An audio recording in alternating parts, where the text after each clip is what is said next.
Hello viewers, உண்மையிலேயே சொர்க்கம் நரகம்லாம் இருக்கானா எனக்கு தெரியாது. ஆனா பூமியில நரகம்னு இருக்காமா? அட ஆமாங்க. இந்த வீடியோவை பாருங்களேன். இந்த இடம் தான் பூமியோட நரகம் அப்படின்னு சொல்றாங்க. இந்த இடம் எதியோப்பால இருக்க அஃபா டெசர்ட்ல தான் இருக்கு. இதுக்கு பேரு தான் டெனாக்கில் டிப்ரெஷன். கடல் மட்டத்திலிருந்து 125 மீட்டர் கீழே தான் இந்த இடம் இருக்கு. இந்த இடம் ஏன் இப்படி இருக்குன்னு பாத்தீங்கன்னா, அந்த இடத்துல இருக்கிற எரிமலை, சல்ஃபர், சால்ட், லாவா, அப்புறம் கலர்ஃபுல்லான ஆசிட்னு இது எல்லாமே இந்த இடம் முழுக்க நிரம்பி இருக்காமா. ப்ளூ, எல்லோ, கிரீன்னு பொங்கி விளையிற தண்ணியும், சுத்தி இருக்கிற விஷமுள்ள புகையும், மண்ணிலிருந்து வர எரிவாயு, இது எல்லாமே சேர்ந்தது தான் இந்த இடம்.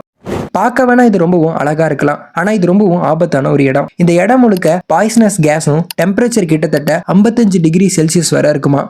நாசா அப்புறம் மற்ற சயின்டிஸ்ட் எல்லாருமே இந்த இடத்த பத்தி ஆராய்ச்சி பண்ணிக்கிட்டே இருக்காங்க. ஏன்னா இந்த இடத்துல இருக்கிற சூழல் மார்ஸ் கிரகத்தோட ஒத்து போகுதாமா. அதனாலதான் இதை எர்த்ஸ் மாஸ் அப்படின்னு சொல்றாங்க. இந்த கலர்ஸும் ஸ்மோக்ஸும் பார்க்க வேணா ரொம்பவும் அழகா இருக்கலாம், ஆனா இது மனிதனுக்கு ரொம்பவும் ஆபத்தானது. இந்த மாதிரி யூஸ்ஃபுல்லான வீடியோஸை பார்க்க நம்ம பேஜை ஃபாலோ பண்ணிக்கோங்க. அப்படியே நம்ம சேனலையும் சப்ஸ்கிரைப் பண்ணிக்கோங்க.